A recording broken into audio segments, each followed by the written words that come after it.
A league title with Roma, a league title with Braga in Portugal, even a league title down in League 2 with Northampton. Ladies and gents, this is the 424 title chaser.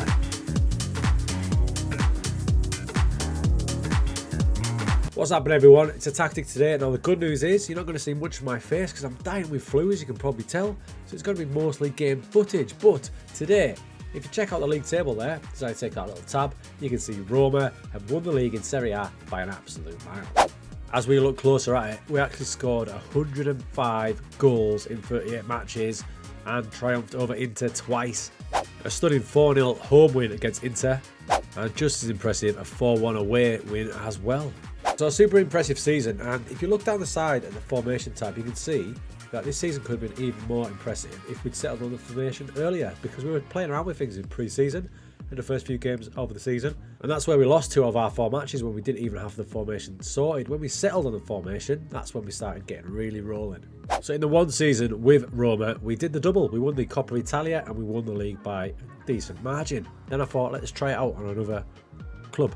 So over to Portugal and Braga, who were predicted to finish 4th behind the big 3 of Porto, Benfica and Sporting.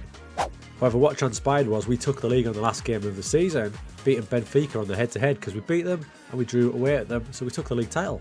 Super impressive, only losing the 4 matches, scoring 74 and only conceding 28 for a goal difference of 46.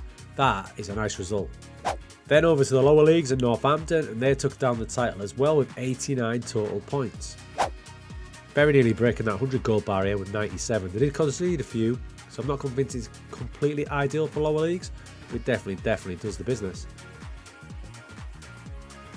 So no further ado, here is a tactic. It's called the Roma 2-4 because it was built with Roma. But I do want to point this out that this tactic here was built from this tactic here. This is how we started the season with a Roman playmaker instead of a box-to-box.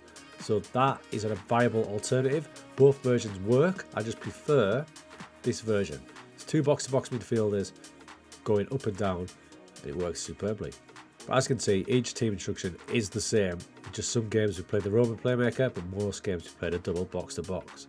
The reason we changed from a Roman playmaker to box-to-box is because down the left-hand side, where the Roman playmaker was kind of covering, that's where a lot of the assists were coming. So we changed the box-to-box to make it a bit more solid. In all honesty, in the Roma season, 2/3 of it were done with this tactic. But when I changed to this version here, you can see from the Spezia game, we didn't lose a game, hardly conceded any goals and smashed some opposition. So both ways to play are viable, but I prefer this way. Now the way I tried to recreate the Roman playmaker with the box-to-box was he got a few more PIs, take more risks, dribble more, and he's obviously already Roman from position. The guy next to him has none, so that's the difference between those two.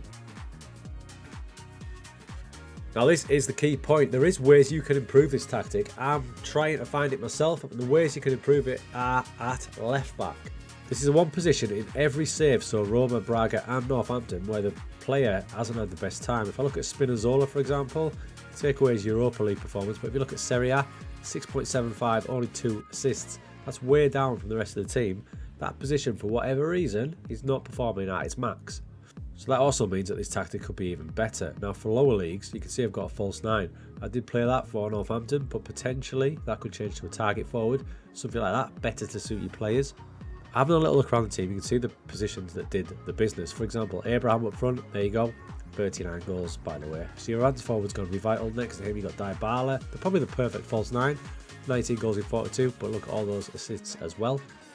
But Zaniolo as the inside forward with 12 in 27 and a monster average rating. And your 2 box-to-box midfielders, totally vital. They're going to be up and down covering. They've got a lot of ground to cover because you look at all the attacking players. So these 2, absolutely vital that you've got good work rate, stamina, but a little bit of class as well, such as Pellegrini. For all my tactic videos, there is no direct download. All the team instructions are there for you to take. There is a direct download for YouTube members. You should have that in your community tab. For everyone else, player instructions will be on the end of the video. So Roma did the double, expected to finish 5th, but did the double. Braga is probably even better. Do you know what? It's probably better. Because those 3 teams above are really hard to beat, Benfica, Porto and Sporting, so to finish above them is a big deal. And in this save, we only used this version, the double box-to-box midfielder version. We didn't use the other version, so I know that it is really solid. Why is it so effective? Well, if you look at the analyst tab, you can see when you press that it gives a pretty good judge of the pitch coverage, all the spaces, the half spaces, all of it's pretty well covered. And a lot of them are pretty basic roles. Your false nine is going to be one that many people will struggle with because you're going to look for players with flair, vision, passing, off the ball movement. It's a tricky one, so that's one you can maybe experiment with, dropping a deep line forward, a target forward. Any of those could work, and if you try those, do let me know. Super solid. We absolutely dominated against Man United. Probably should have got more goals against them, but beating United on this game, a team like Braga, and this performance against probably the best team in Portugal against Benfica is pretty damn impressive. 21 shots with an XG of 3.83. Benfica hardly got a kick. And what I am quite proud of is you'll notice that it's not super high tempo, it's just slightly higher, and the passing directness is shorter as well, so it's not a complete gegenpress style. There is much more often pressing, but even the defensive line is standard, giving you a bit more of a solid base. But like I said, it is a super solid 4-2-4. There is areas that it can improve, which is quite exciting. So that left back zone, can we change it maybe to a full back or an inverted? I'm not sure. If you give it a go, do let me know. But for now, here comes the player instructions, so you can see them all in all their beauty for you Xbox users and anyone else who wants to give the tactic a go.